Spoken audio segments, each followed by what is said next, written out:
যে আমাদের অভিভাবক শুধু নয়, আমরা যারা বিএনপি করি তাদের বাইরেও সাধারণ জনগণের অভিভাবক যিনি এত ত্যাগ স্বীকার করে বাংলাদেশের স্বার্থের বিরুদ্ধে কোনোদিনও যান নাই বিধায় বৃদ্ধা বয়সে ওনাকে কারাগারে পাঠানো হয়েছে, চিকিৎসা বঞ্চিত করা হয়েছে এবং বিনা চিকিৎসায় 5 বছর উন্নত চিকিৎসা না পেয়ে উনি অত্যন্ত অসুস্থ অবস্থায় মহান আল্লাহ তাআলার অশেষ দয়ায় তিনি আমাদের মাঝে এখনো আছেন। তো গত পরশুদিন উনি হঠাৎ অসুস্থ হয়ে যান। এখন পর্যন্ত আলহামদুলিল্লাহ উনার অসুস্থতা নিয়ন্ত্রণে রয়েছে এবং স্থিতিশীল রয়েছেন আমাদের নেত্রী দেশনেত্রী বেগম খালেদা জিয়া। ওনার অবস্থা অপরিবর্তিত রয়েছে, তবে উনি নিবিড় পর্যবেক্ষণে রয়েছেন।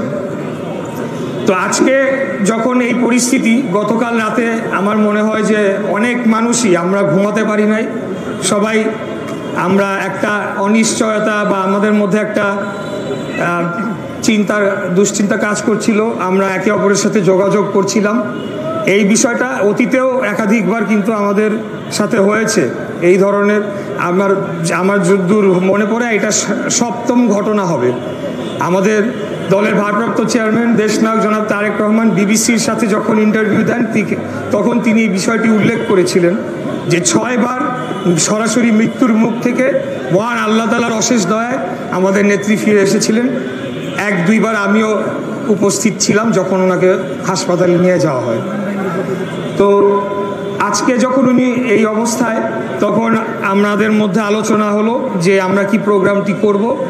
তো আমি সবার সাথে আলোচনা করলাম, আমাদের দলের ঊর্ধ্বতন নেতৃবৃন্দ সহ সবার সাথে আলাপ করে আমি বলেছি যে আজকের এই প্রচারণাটাও কিন্তু দেশনেত্রী বেগম খালেদা জিয়ার যে লড়াই, সেই লড়াইয়েরই একটা অংশ কিন্তু আজকের প্রচারণা।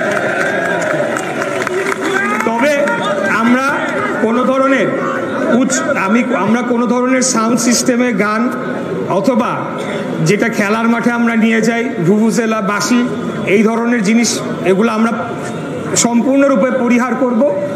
আমাদের স্লোগান হতে পারে খালেদা জিয়ার সালাম নিন, ধানের শীষে ভোট দিন। খালেদা জিয়ার ভয় নাই, রাজপথ ছাড়ি নাই। আজকে দিনটা আমরা খালেদা জিয়ার জন্যই আমরা পুরোপুরি উৎসর্গ করে দিই। আপনারা বিষয়টি